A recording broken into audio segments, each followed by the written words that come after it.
So when we're asked, okay, Don, you tell us the annual performance review is dead. What are we supposed to replace it with? What do we do next? First of all, you want to separate the notion of giving a raise from this performance review process. I'm not saying don't include performance in your evaluation of whether or not someone should get a raise, but you need to separate the events.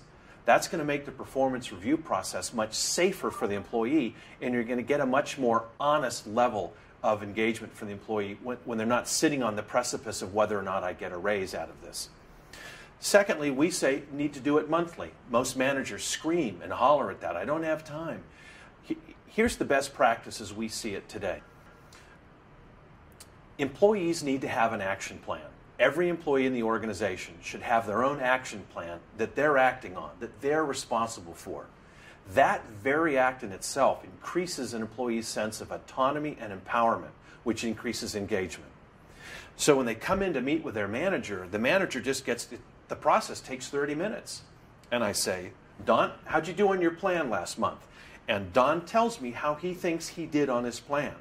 I then offer course corrections where I think he may have been aspirational in his evaluation, and other things. We might add something to the plan. Maybe he has achieved some things and we take them off the plan. It's a very live animal. Then at the end of that 30 minutes, in the last, 5 minutes, 10 minutes, the manager turns to the employee and says, what do you need from me over the next 30 days? What can I do for you during the next month to help you execute more progress on your plan? The manager becomes a coach, almost a servant to the employee's success in the organization.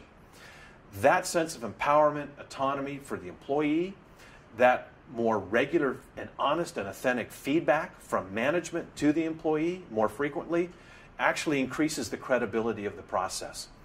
We know, the research shows us that the annual performance review process is corrupt.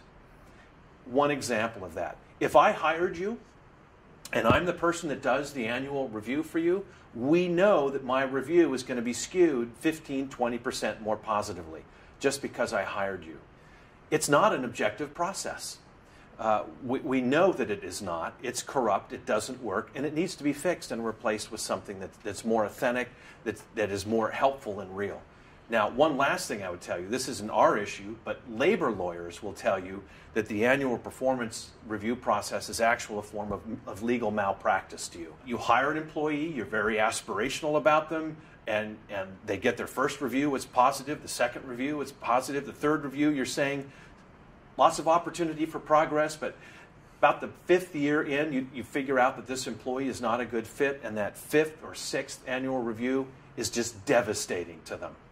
And then they're fired 3 months later. They take the first 4 positives that go into court suing you for wrongful termination, and 95% of the time they win because they've got 5 positives and then all of a sudden out of the blue 1 negative, which makes it look political, not objective.